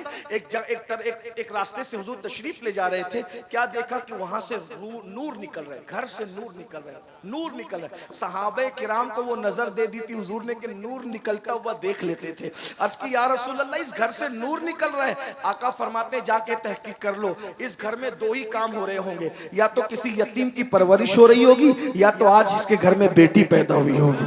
अंदाजा फरमाए, ये बेटी की शान है। इसलिए मैं आज भी आपसे कहता हूं, बेटी को बुरा मत समझो, बेटी को मनहूस मत जानो, बेटी को बुरा मत जानो। आजकल लोग बेटी को बोझ समझते हैं, आजकल लोग बेटी को बुरा समझते हैं। लेकिन एक बात आगे बढ़ने से पहले कह दूं, बल्कि बहनें मौजूद हो तो ये भी कह दूं, आज दुनिया इतनी जालिम हो गई, फिर से जालिम हो गई। हुजूर की आमद से पहले लोग बेटी को जिंदा दफन करते थे, मगर इतना तो हक देते थे कि वो पैदा हो जाए। तवज्जो करना, इतना तो हक देते थे कि वो पैदा हो जाए, पैदा हो। आज के तरक्की याफ्ता दौर में जब इस जालिम माशरे को पता चलता है कि पेट में बेटी है, तो डॉक्टर को रिश्वत देकर और ज्यादा पैसे देकर पटा फुसला कर मां के पेट में ही उस बच्ची को कत्ल कर देते, चमचों से, छुरियों से। मक्के के काफिर बेटी को कम से कम कब्र में तो दफन करते थे, लेकिन आज के जालिम टुकड़े टुकड़े करके गट्टरों में बहा देते हैं। अपनी औलाद को पेट से गिराने वालों, औलाद के कातिलों, सुन लो, अल्लाह के रसूल ने फरमाया तुम पर जन्नत की खुशबू भी हराम है। जो मां के पेट से बच्चों को गिराते हैं गुर्बत के खौफ से, जहेज के खौफ से, शादी की महंगाई की बुनियाद पर, आका इरशाद फरमाते हैं कि ये बच्चे जिनको मां के पेट से गिराया जा रहा है, क़यामत के दिन बगैर सर के उठेंगे और अल्लाह की अदालत में अर्ज़ करेंगे, मौला इन माँ बाप से, जालिम से पूछ कि हमने क्या गलती की थी जिसकी सजा दी गई कि हमें दुनिया में आने से पहले कत्ल कर दिया गया। बच्चे चंद वजूहात की बुनियाद पे कत्ल हो रहे हैं। नंबर 1, या तो बेटियां इसलिए कत्ल हो रही है कि शादी कैसे करेंगे, वजह तुम हो, मिलाद मनाने वालों तुम हो, क्योंकि तुमने शादियों को इतना महंगा कर दिया है। कि आज उन शादियों की बुनियाद पे बच्चियां कत्ल हो रही हैं, उनके कत्ल के जिम्मेदार तुम हो। और बड़ी माजरत के साथ खो करे हमद से थोड़ा सा गिला भी सुन ले, मिलाद की ये महफिल मनाना शायद तुम्हें काम ना आए। माफ करना, माफ कर देना, और माफ नहीं कर सकते तो मुझसे बात कर लेना, मैं बात करने के लिए भी थी। क्यों काम ना है पता है? क्योंकि तुम रसूलुल्लाह की मेहनतों को जाय करने के लिए खड़े हुए हो। हुजूर अलैहिस्सलाम ने मेहनत की थी, क्यों मेहनत की और कितनी मेहनत की थी बताऊं? हुजूर की मेहनत कितनी थी? रसूलुल्लाह के आशिक बन के हुजूर की मेहनत को जाय करने खड़े हुए हो। तो फिर ऐसे आशिकों पर हुजूर की मेहनत का अंदाजा नहीं। अरे बाप कलकत्ता जाके, दिल्ली जाके, सऊदी जाकर अगर माल कमा करके लाता है तो एक बेटा कहता है मेरे बाप का माथे का पसीना पैर तक आया है, तब कहीं जाकर के ये गुलशन सजा है। तुझे बाप के पसीने का इतना ख्याल है, रसूलुल्लाह के खून का तुझे ख्याल नहीं? अरे तेरा गुलशन बाप के पसीने पर सजा है, लेकिन ये दीन का गुलशन रसूलुल्लाह का खून, माथे का खून नालैन में आया था, नालैन में आया, तब ये गुलशन सजा है। तुम्हें एहसास नहीं? उम्मुल मोमिनीन सैयदा आयशा सिद्दीका ने पूछा था, या रसूल अल्लाह सल्लल्लाहु अलैहि वसल्लम, आपकी जिंदगी का सबसे मुश्किल दिन कौन सा है? थोड़ा महसूस कर ले, महसूस कर ले। मिलाद मनाने वालों, तुम बेटियों के कातिल हो, तुम बेटियों के कातिल हो, तुम सब कातिल हो। आज तुम शादी के नाम पर 2-2, 3-3 लाख का मुतालबा करते हो। तुम्हारी दीनदारियां कहां जाती है? इस्लाही माशरा का जलसा तुम रखते हो, इस्लाही माशरा के जलसे में तुम आते हो, अपने घर की शादी के मौके पे तुम्हारे इस्लाही माशरा के जज्बात कहां जाते हो? बताओ। दाढ़ियां रखते हो, उम्रे करते हो, हज करते हो, और ये जुल्म कर रहे हो। आज तुम्हें ये दर्द है, मुकर्रिर आता है तो उसके कान में फूंकते हो, मुसलमानों की बच्चियां गैरों के साथ भाग रही, जिम्मेदार कौन है? तुम हो। जब तुम गरीबों की बच्चियों के साथ शादियां नहीं करते, तुमने इतना महंगा कर रखा है। बिहार, बंगाल, यूपी में लड़के वाले जुल्म कर रहे हैं, कश्मीर में लड़की वाले जुल्म कर रहे हैं, पूरा मुल्क जल रहा है। कोई है ऐसा जो ये सोच सके कि मेरे नबी ने बेटी की आबरू बचाने के लिए मेहनत कितनी की थी? उस मेहनत को 2-3 जुमलों में सुन लें, दिल पे नक्श कर लें। उम्मुल मोमिनीन सैयदा आयशा पाक ने पूछा, आका आपकी जिंदगी का सबसे मुश्किल तरीन दिन कौन सा है? फिर खुद ही कहने लगी, चूंकि हुजूर से बहुत करीब थी और हुजूर की बारगाह में, जिसको कहते हैं ना कि किसी का इतना फ्री हो जाना कि इंसान मुंह लग जाता है, हुजूर बहुत प्यार करते थे उनसे। उनके बिस्तर पे कुरान नाज़िल होता था, वो जो चाहती थी सवाल कर लेती थी, तो कहती थी सबसे मुश्किल दिन आपकी जिंदगी का कौन सा था? फिर खुद ही स्टेटमेंट दे दिया, ओहद का दिन मुश्किल था ना आपके लिए, जिस दिन आपके दंदान शहीद हो गए थे, घोड़े से आपको जमीन पे डाल दिया गया था, घुटने फट गए थे, पूरा जिस्म लहू लहान था, हुजूर खुद नहीं चलते थे, सहाबा उठा करके पहाड़ पे ले गए थे, पूरे जिस्म से लहू रस रहा था। आपके जिंदगी का सबसे मुश्किल दिन ओहद का दिन था ना आका? हुजूर ने फरमाया नहीं नहीं, 70 सहाबा शहीद हुए थे ओहद के दिन, वो मुश्किल दिन नहीं था। अमीर हमजा का कलेजा चबाया गया था। मेरी जिंदगी का वो मुश्किल दिन इतना मुश्किल था, लेकिन सबसे मुश्किल नहीं था। अमीर हमजा की नाक, कान, होठ, उंगलियां काटकर रस्सी में पिरोकर हार बनाकर पहनने वालों ने गले में पहना था, बाजू में बांधने वालों ने बाजू में बांधा था, पाजेब की शक्ल में पैर में डाले गए थे, कलेजा चबाया गया था। उस दिन हजरत हंजला पहली रात का दूल्हा शहीद हुआ था, 70 सहाबा की लाशें पड़ी थी। सरकार कहते हैं मुश्किल तो था आयशा, लेकिन सबसे मुश्किल दिन मेरी जिंदगी का वो नहीं था। फिर पूछा हुजूर कौन सा था? तो मेरे आका ने फरमाया ताइफ का दिन मेरी जिंदगी का सबसे मुश्किल तरीन दिन था आयशा। आज की हुजूर उसका क्या दास्तान है? फरमाया आयशा जब मक्के वालों ने मेरी बात नहीं सुनी तो मैं ताइफ गया, 15 दिन, 1 महीना या 40 दिन तक, 3 रिवायतें मिलती है, मैं वहां रहा। मैंने वहां के लोगों को समझाया, उन्होंने नहीं माना, बल्कि उन्होंने गालियां दी, पीठ के पीछे छोकरे लगा दिए, वो चिल्लाते थे पागल पागल पागल, और आगे 2 कतार लगा करके खड़े थे, उनके हाथों में पत्थर थे। मैं जैसे ही गुजरता तो मुझ पे पत्थर बरसा। आज हम लोग जब तकरीर करने जाते हैं, नात पढ़ने जाते हैं, दीन की खिदमत करने जाते हैं, तो ये एहसास तड़पाता है।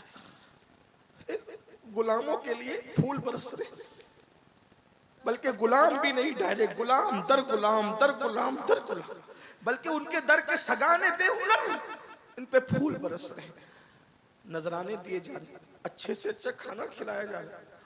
और उसके बाद जब निकलते तो हाथ जोड़ के मेजबान कहता है, हजरत कोई गलती हो तो माफ कर देना। ये हम लोगों के लिए, जबकि हम दीन की खिदमत नहीं कर पा रहे, लेकिन अपने रसूल के लिए क्या हुआ मुसलमानों, मेरी कौम के जवानों, क्या हुआ?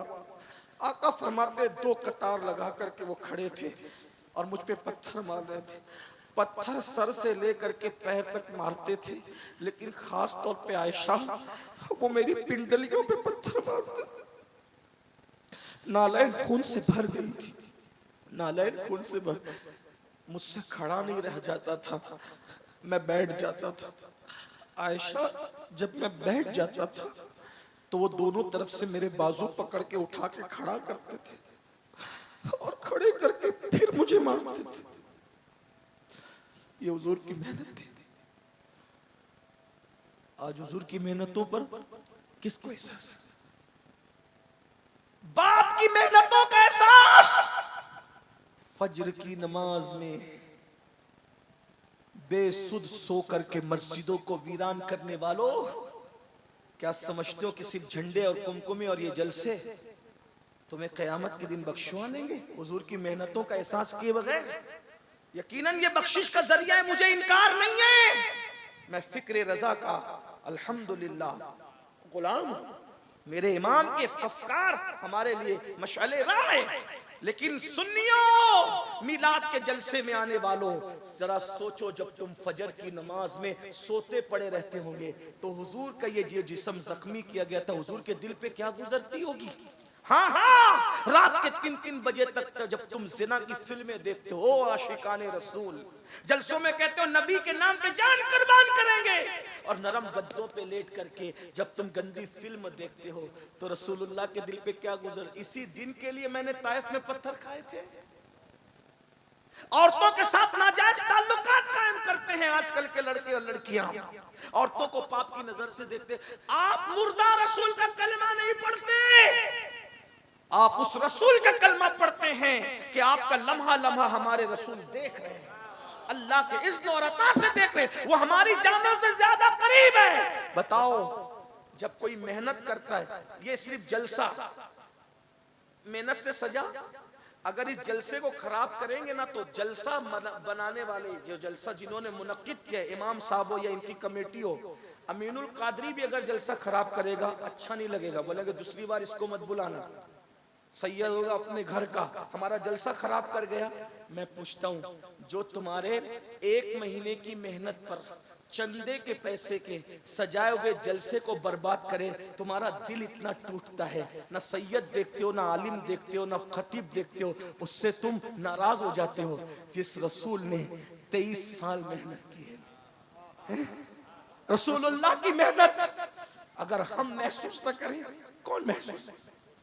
हुजूर का खून पेशानी का नालैन में आया।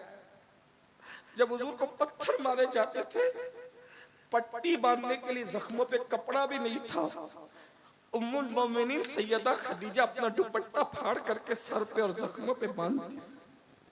हुजूर अलैहिस्सलाम के घर में खाना पकता था तो मक्के के गुंडे गंदगी और गलाजत जो पाखाना करते हैं, गंदगी गलाजत उठाकर लाते थे, हुजूर की हांडी में डाल देते थे। गौर कीजिए, चलते थे तो कांटे बिछाए जाते थे, कांटे। ये हुजूर की 2 बेटियों को तलाक दिया गया इसलिए कि हुजूर दीन का काम न करें।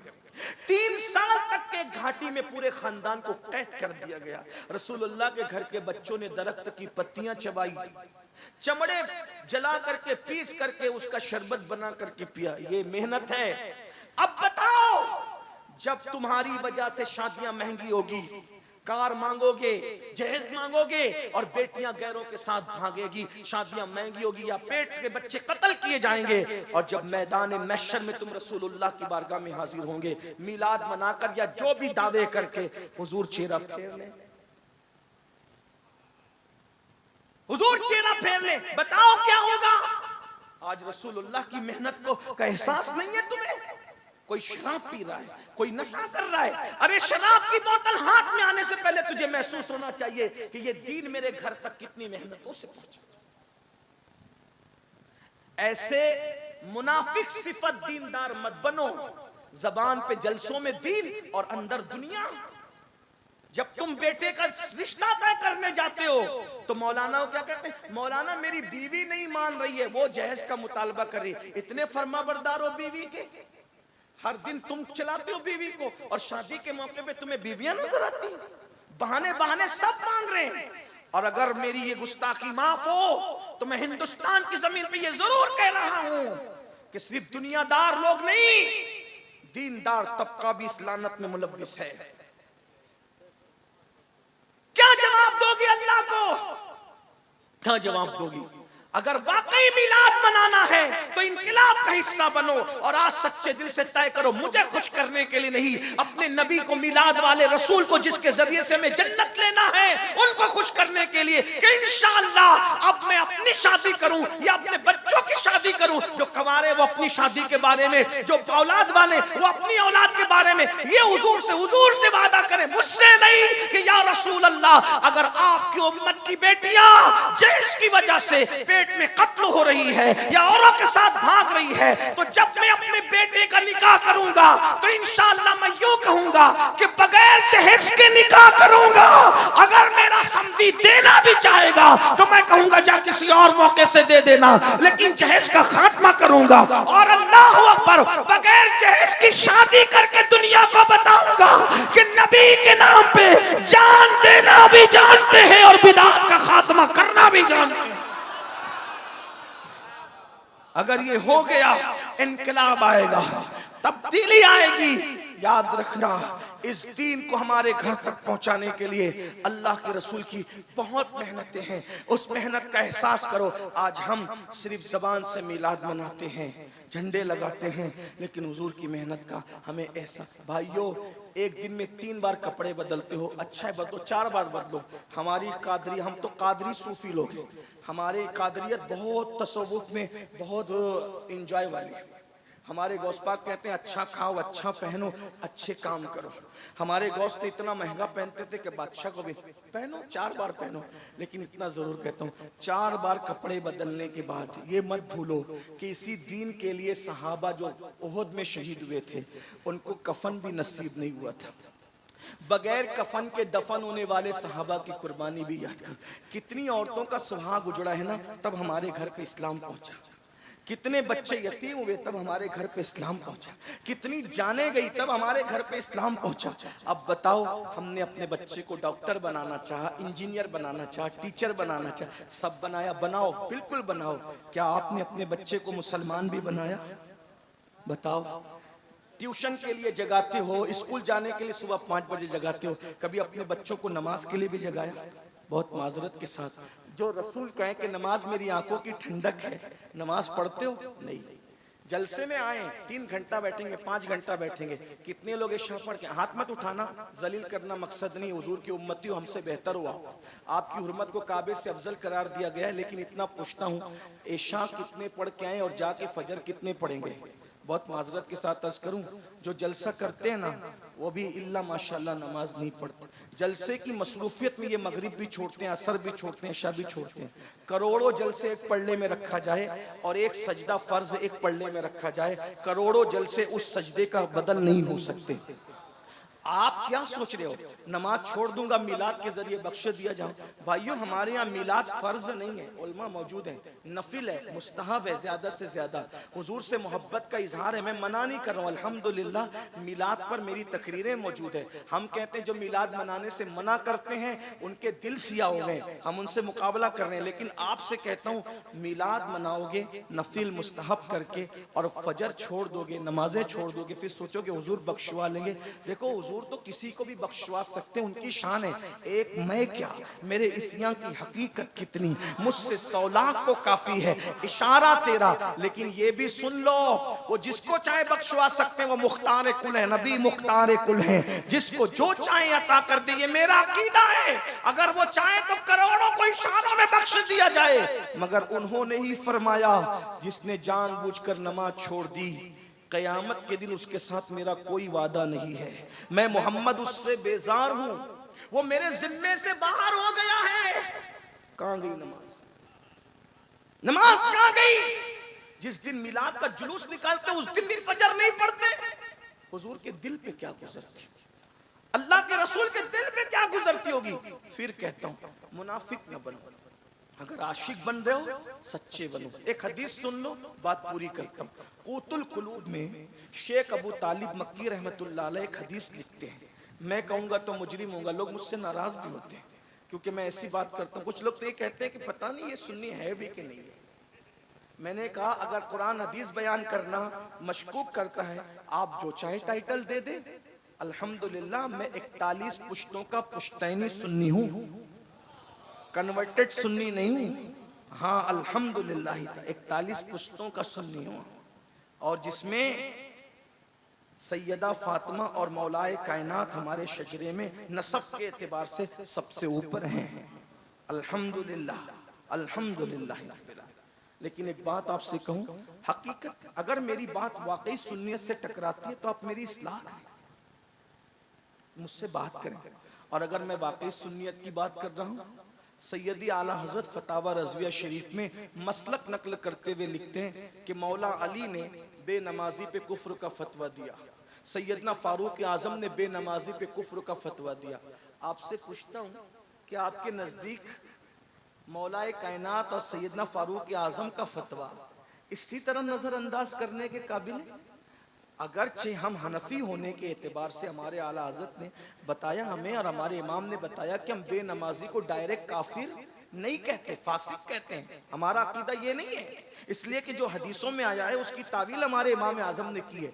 लेकिन एक बात आपसे कहता हूँ, मौलाए कायनात ने फतवा दिया बेनमाजी काफिर, फारूक आजम, अगर अल्लाह न करे, अल्लाह न करे, 1000 बार न करे, अगर आपसे पूछता हूँ इमाम आजम के कौल की बजाय मौलाए कायनात के कौल पर कयामत के दिन फैसला हुआ तो कहां जाओगे? कहां जाओगे? मैं अफजल व तफजील की भी बात नहीं कर रहा हूँ, इमाम आजम बहरहाल गुलाम है, लेकिन आप बताएं तो सही, मन तरक सलाता मुताम्मिदन फकद कफर का लफ्जी तर्जुमा किया जाए तो क्या तर्जुमा कर? ये मुताम्मिदन फकद, ये फकद कहा जा रहा है? फकद ये तो अहनाफ की कुशादा कल्बी है कि फकद का लफ्जी तर्जुमा नहीं करते, बल्कि उसका जो है वो उर्फी और इस्तिलाई तर्जुमा करके उसकी मानवियत को बयान कर देते हैं। लेकिन अगर ये फकद का तर्जुमा हो जाए ना तो फिर तुम्हारी आंखें खुली। आप क्या समझते हो? हम कादरी हैं, हम चिश्ती है, नक्शबंदी, सरवर्दी है, रज़वी है, बरकाती, वारसी है, मदारी। मैंने कहा भैया सब बनो, सब सर आंखों पर, पहले मुसलमान तो बन जाओ। जो मुसलमान रसूलुल्लाह बनाने के लिए आए थे, सहाबा कहते हैं हम रसूलुल्लाह के दौर में मोमिन और काफिर में फर्क करते थे। किस वजह से? हदीस न हो, मैं गुलामी लिखने के लिए तैयार हूं, मैं गुलामी लिखने के लिए तैयार हूं, मेरी जिम्मेदारी है। सहाबा कहते हैं मोमिन और काफिर में फर्क करते थे। किस बुनियाद पर? सिर्फ नमाज की बुनियाद पर। जो नमाज पढ़ता था हम उसको मोमिन समझते थे, जो नमाज नहीं पढ़ता था हम उसको काफिर समझते। ये रसूलुल्लाह के दौर का ये पहचान थी, ये पहचान थी रसूलुल्लाह के दौर में। मोमिन बताओ बताओ, सहाबा के नजदीक अपना ईमान साबित नहीं कर सकते, गौसे पाक के नजदीक अपना ईमान साबित नहीं, जाओगे कहां? डर नहीं लगता? जो माल और जो दौलत कब्र में नहीं लेकर के जाओगे, उसके लिए 12-12, 14-14 घंटे मेहनत करते हो, और जो नमाज कब्र के अंदर साथ जाएगी उसके लिए 10 मिनट नहीं निकाल सकते। सिर्फ 10 मिनट का टाइम लगता है एक वक्त की नमाज की। मैं कहता हूं जन्नत के लिए ना पढ़ो, कम से कम सच्चे सुन्नी बनने के लिए तो नमाज पढ़ लो। नमाज में हुजूर अलैहिस्सलाम की आंखों की ठंडक है, ठंडक। और याद रखना, आका फरमा रहे कि क़यामत के दिन उसके साथ मेरा कोई वादा नहीं है, मैं उससे बेजार हूं। और याद रखना, हम सुन्नियों का अकीदा है, सुन्नियों जब तक रसूलुल्लाह के हाथ नहीं उठेंगे जन्नत किसी को नहीं मिलेगी। तुम और मैं तो दूर की बात, आलिम मौलाना मुफ्ती साहबा दूर की बात, खलीलुल्लाह को भी उस दिन रसूलुल्लाह की हाजत हो है। खलीलुल्लाह को हाजत रसूलुल्लाह की। जब तक हुजूर की बारगाह में अल्लाह अकबर निगाहे करम ना होगी, किसी की बिगड़ी ना बनेगी। अब सोचो, नमाज छोड़ने वालों 10 मिनट का टाइम लगता है, मिलाद मनाने वालों मनाओ, धूम से मनाओ मिलाद, हश्र तक डालेंगे हम पैदाइश मौला की धूम, मिस्ल फारस नजद के किले गिराते जाएंगे, खाक हो जाएं अदू जलकर मगर हम तो रजा, दम में जब तक दम है जिक्र उनका सुनाते जाएंगे। मिलाद मनाई जाती रहेगी, लेकिन गौर से सुनना। हुजूर के पास गए, या रसूल अल्लाह नजरे करम कर दे, जन्नत दे दे। और हुजूर ने नजरे चेहरा फेर लिया। जालिम, तू जिना की फिल्में तो देखता था, लेकिन 10 मिनट तुझे नमाज के लिए नहीं था। माल कमाने के लिए कलकत्ता, दिल्ली और सऊदी तक गया, लेकिन घर का बिस्तरा छोड़ के मोहल्ले की मस्जिद तक नमाज के लिए, मेरी आंखों की ठंडक के लिए न जा सका। बोलो, ये दुनिया है, बेवफा है। भाइयों, औलाद के लिए जो कमा कमा के जमा रहे हो, जमाओ, बहुत जमाओ, अल्लाह तुम्हें खूब दे, मैं मना नहीं कर रहा हूं, लेकिन ये सब औलाद ऐश करेगी, ऐश। जीते जी बच्चे 24 घंटे में खैरियत का फोन नहीं करते माँ बाप को, ये मरने के बाद मगफिरत की दुआ करेंगे ये मसरूफ बच्चे हैं? खुद सोचो, सऊदी चले जाएं, दिल्ली चले जाएं, कलकत्ता कमाने के लिए, बूढ़ी ना इंतजार, उसको तो बड़ा फक्र कि मेरा बच्चा सऊदी में है, मेरा बच्चा दिल्ली में, मेरा बच्चा कलकत्ता में। 24 घंटे में एक फोन नहीं आता बूढ़े माँ बाप। बताओ ना, इबरत ले लो, इबरत। अल्लाह सबके बच्चों को नेक बनाए, लेकिन इबरत ले लो कि जो बच्चे 24 घंटे में हमें जीते जी फोन नहीं कर रहे हैं, वो हमारी मगफिरत के लिए दुआ क्या करेंगे? जो कुछ करना अपने लिए कर लो, यही से कर लो, अपने हाथों से कर लो। ला तंसा नसीबक मिनद दुनिया, दुनिया से अपने नसीब का मत भूलो, सिवाय कफन के कुछ नहीं ले जाओगे। सब यहाँ बहुएं राज करेगी, बेटे राज करते रहे, लेकिन आपका हमारा कोई नहीं है। कब्र में कीड़े चलेंगे, इन मोटे मोटे नरम नरम खूबसूरत जिस्मों में कीड़े चलेंगे। बहुत घमंड है ना अपने नसब पर, अपने जिस्म पर, अपनी दौलत, कीड़े चलेंगे। मैं कोई बद्दुआ के तौर पे नहीं कह रहा हूँ, हकीकत है। ऐसे कीड़े की हड्डियां भी चाट जाएंगे कीड़े, क्योंकि हुजूर से वफा नहीं, नमाज नहीं पढ़ी, हुजूर की बात नहीं मानी, सिर्फ जबान से दावे करते रहे। मगर हाँ, अगर कोई सच्चा रसूलुल्लाह का वफादार है, कीड़ा चलना तो दूर की बात, इंशाअल्लाह उसका कफन भी मैला नहीं होगा। लेकिन कोई वफा तो करे। जो हदीस पढ़ने लगा था वो सुन ले, बात मैं पूरी करता हूँ। क़ुतुल क़ुलूब में शेख अबू तालिब मक्की रहमतुल्लाह अलैह हदीस लाए कि अल्लाह के रसूल अलैहि सलाम का इरशाद है, मेरे आका फरमाते हैं, जो मुझसे इश्क का दावा करे, हम सब आशिक लोग हैं ना, इश्क का दावा, आका फरमाते हैं जो मुझसे इश्क का दावा करे और पूरी रात सोता रहे, मैं मोहम्मद ऐलान करता हूं कि वो झूठा है, झूठा। जो रात भर सोए इश्क का दावा करके वो झूठा है, तो जो फजर में भी सोता रहे सुबह के वक्त, वो कितना बड़ा झूठा होगा। इसका मतलब जो आशिक लोग हैं ना, वो रातों को सोते नहीं है, इश्क हो जाए तो दुरूद पढ़ते जगेंगे, नफिल पढ़ते जगेंगे। देखा उस आशिक को जो माँ के पेट से वली पैदा हुआ था, लेकिन 40 साल तक इशा के वुजू से फजर की नमाज पढ़ी। गौस पाक को जानते हो कि नहीं जानते? उन्हें क्या जरूरत थी, माँ के पेट से वली पैदा हुए थे। लेकिन इश्क जितना ज्यादा होता है, आदमी इबादत उतनी ही ज्यादा करने लगता है। हम कैसे आशिक है कि 3-3 दिन तक पाक भी नहीं रहते, खड़े होकर पेशाब करते हैं। हम कैसे आशिक है कि हफ्ते भर मस्जिद जाने की तौफीक भी नहीं होती। एक जुमला कह दूं, बुरा ना मानो तो, जो इश्क तुम्हें घर से निकाल के मस्जिद तक नहीं ले जाता, इतना कमजोर है तुम्हारा इश्क। तो जो इश्क इतना कमजोर हो, जो घर से मस्जिद तक न ले जा सके, वो इश्क तुम्हें कभी जन्नत तक नहीं ले जा सकता। इश्क तो वो है जिसने हंजला को पहली रात की दुल्हन छुड़वाकर ओहद के मैदान तक लाया था। इश्क तो वो है जिसने इमाम हुसैन को मदीने का आराम छुड़वाकर करबला तक लाया था। इश्क तो वो है जिसने हमजा को इतना हौसला दिया था कि कलेजा चबवा कर भी मुस्कुरा रहे थे। इश्क ये है, ये इश्क वाले मजे ले रहे होंगे, और हम जैसे जो सिर्फ दावा कर रहे हैं, दावे में रह जाएंगे। दुआ करो अल्लाह में सच्चा आशिक बनाए। अहद करो, बोलो करते हो अहद? आज से नमाज छूटेगी? बोलो आज से नमाज छूटेगी? नहीं। कितने लोग अल्लाह के रसूल को गवाह बनाने के लिए हाथ उठाकर वादा करते हैं इंशाअल्लाह 5 वक्त की पढ़ेंगे? हुजूर के नाम पे बताओ कितने हाथ उठाते? हाँ माशा, उठा के रखे, हुजूर गवाह हो जाए। जरा हम भी तो देखें, हम देखे ना देखे लेकिन मदीने की सरकार देख रहे हैं। उठाएं, बोलो वादा करते हो? ए अल्लाह, वादा करना तेरे महबूब के नाम पे इनका काम है, इस वादे की लाज रखना तेरे करम पर है। अल्लाह सबको नवाज। दूसरा थोड़ा मुश्किल वादा, कितने वो गैर शादीशुदा लड़के हैं जो वादा करते हैं कि बगैर जहेज के शादी करूंगा। हाय हाय, हाँ सुभान, उठा के रखें। ये इनके, ये मिलाद इनकलाब का नाम है। लेकिन बोलो अब्बा के कहने पर तो फिर मजबूर नहीं हो जाओगे। माँ बाप की वही बात मानना जो शरीयत के मुताबिक हो, और जो शरीयत के खिलाफ हो हाथ जोड़ के कहना कि आप कह रहे हैं ले, नबी कह रहे मत ले, मैं बाप की नहीं इस वक्त तो रसूल पाक की मानूंगा।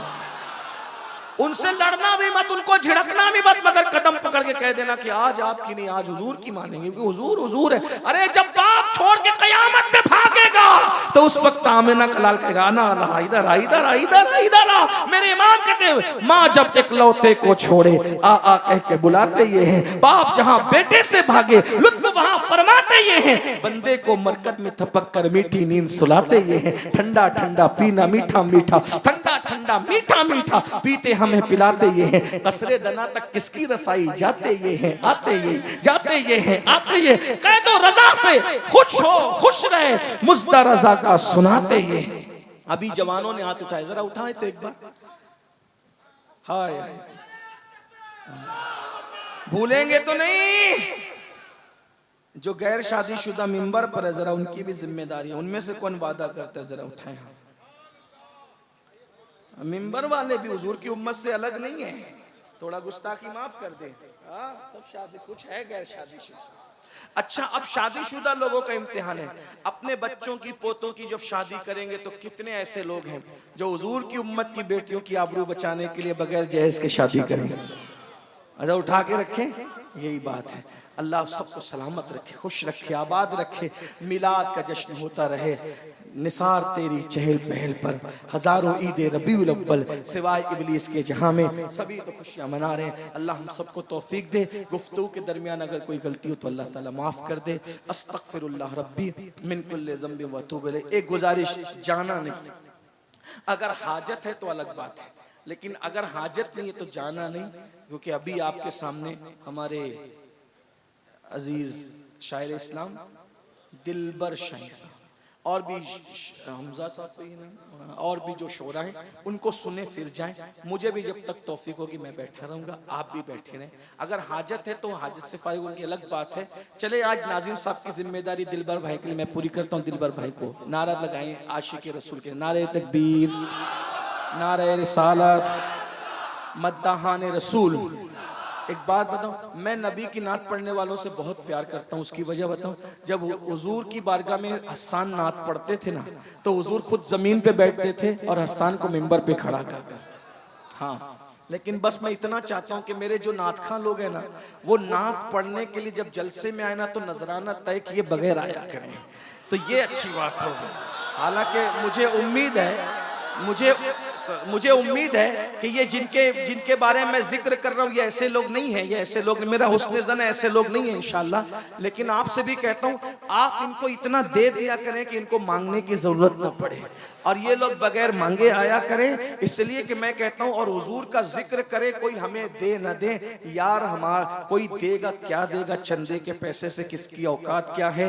हमारा नबी मालिक के कुल है, एक नजर उठा देंगे तो देने वाला बना देंगे, नस्लों को नवाज देंगे। आता है फकीरों पे उन्हें प्यार कुछ ऐसा, खुद भीख दे और खुद कहे मंगता का भला हो, और क्यों अपनी गली में वो रवादार सदा हो, जो भीख लिए राहे गदा देख रहा हो।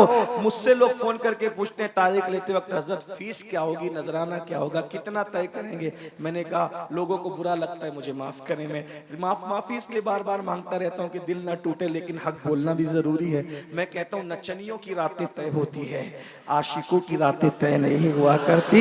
अरे कौन देता है, देने को मुंह चाहिए, देने वाला है सच्चा हमारा।